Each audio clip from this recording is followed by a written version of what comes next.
So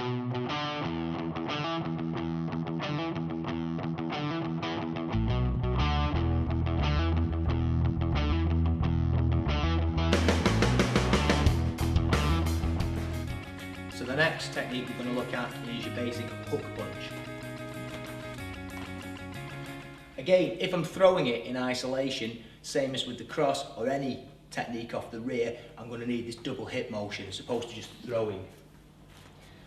What I want to happen with this double hip, I want to drive my weight through and throw my hip through the line of the target before my hand catches up. Again, think of the analogy at the beginning of the tape, throwing the ball. This is more like a discus really, because it's coming round at an angle onto the side of my opponent's jaw, or even into the side of the neck here, vagus nerve, carotid artery. More effective for a street situation or in MMA, definitely easier to pull off. Does happen in boxing quite a lot, although the neck and the throat are not legitimate targets in boxing and kickboxing. So from here, I don't need a huge movement with this hand.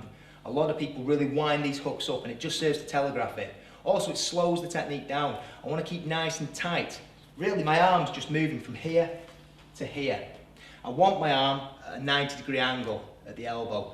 Chin tucked in behind the shoulder, my wrist, my elbow, my shoulder are all going to be level. I don't want the elbow down, otherwise I'm going to end up slapping and probably damaging my shoulder as I impact. Likewise, if the elbow is up, I'm probably going to skim in, and again, it's going to affect the wrist shape. Just take the glove off for a moment. The fist shapes I use, there can be two.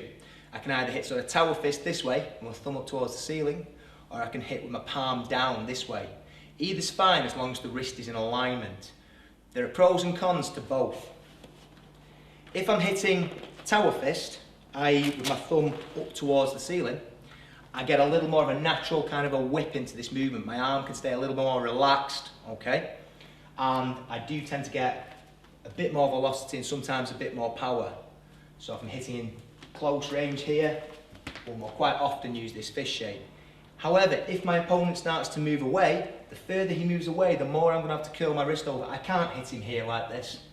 I'm going to break my wrist. Whereas if I do use the palm to the floor, although I'm bringing a little bit more musculature into play, so it's harder to stay relaxed and get that same kind of whip, okay? You're naturally a bit more tensed when you pick the arm up in this manner. What I can do is I can extend my hand much further and I can reach with it. And another little trick, if the guy's really moving out of range, what I'll do is turn the back of my hand over at the last moment and throw like a limp arm shot at the back of my knuckles. And you can get away with that even in boxing or kickboxing, even though it's not strictly speaking inside of the rules. Perfectly legal inside of an MMA situation. Okay, the basic hook again. I want the pad, so I can just see the edge of the pad. I'm coming around at the target this way. Remember, the target point, the jaw, or the throat, carotid artery, vagus nerve. I've got my double hip movement, I'm shifting my weight backwards and forwards, but I don't want to give too much away with my upper body. I will still weight shift, although it's a close range technique now, so I'm not travelling massively with my feet, but I'm still going to step out ever so slightly on a 45-degree angle. Not out as into the side, forwards. I want my weight going through the target, through the pad this way. So it's a really ballistic movement with the hip, a slight shift of the weight, and my hip cuts the target, cuts the line of the target before my arm catches up. My arm is relaxed and loose for maximum velocity until the second that I impact, when I tense my core with my tss sound, with my breathing, and physically tense my muscles. What I'm doing, you can't see in the mitt, my hand will be quite loose with all these punches until the moment of impact inside of my glove, okay? And as I impact, I tense the fist. So I'm relaxed, tensed on the impact. So I'm going to demonstrate a couple of the hook with the tower fist at the closer range and a couple with the palm turned down towards the floor at slightly more of a range.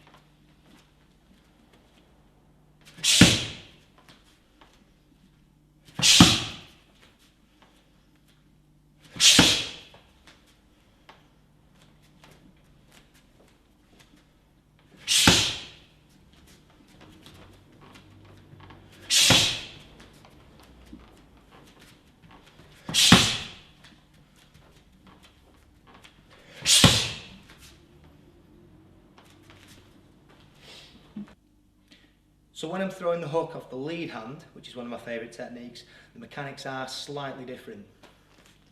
I can throw it again in its own right with a double hip motion here. I'm usually going to throw it after a right-handed technique, usually the cross. As my hips and my weight will already be shifted through correctly, so I can come back through this way. If I am going to throw the lead hook in isolation, again we've got the two different fist shapes. We've got the tower fist for in close, we've got the palm towards the floor, a bit more of a range is allowed. The front foot is going to pivot. I'm going to push onto the ball of the foot, turn to the ankle, the knee, the hip, and again throw my hip ballistically through the line of the target and allow my arm to continue and connect. Once I get to this point, for now, really, for all intents and purposes, I've hit him already. All that's got to happen is the hand's got to make the connection this way. I don't want to be, especially if I'm talking in close range. The closer the range, the less distance I have to generate velocity, hence the less power I'm going to have. If I'm not really sharp with my technique, with my hip movement, with my weight shifting, and with tensing the core and relaxing and getting that tense and release on impact, then I'm just going to have a very pushy, ineffective shot in close. So when you're fighting inside of the clinch or toe to toe, it's really, really important to get this down. So from here, again, if I'm throwing it as an isolation shot, I'm going to shift my weight slightly without giving too much away on my upper body, pushing onto the ball of my front foot and turning my heel out.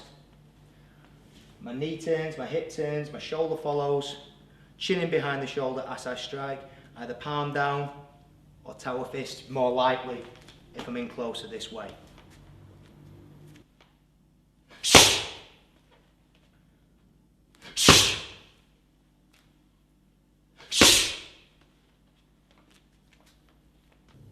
Usually if I'm going to throw the lead hook, it's going to be following a rear-handed technique, probably a cross.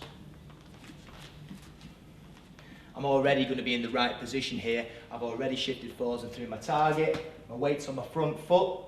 I'm shifting my weight from the front foot to the back foot. But again, the angle is really important. I don't want to lean back and rock back on my heels because I want my energy and my momentum going forwards and through the pad. So if I've driven in really deep with this right hand, I'm going to shift and turn this way. Just pivoting on my feet. I'm essentially ending up in a 45-degree stance again, but now I'm sort of facing off pretty much at a 90-degree angle from my target as I land this.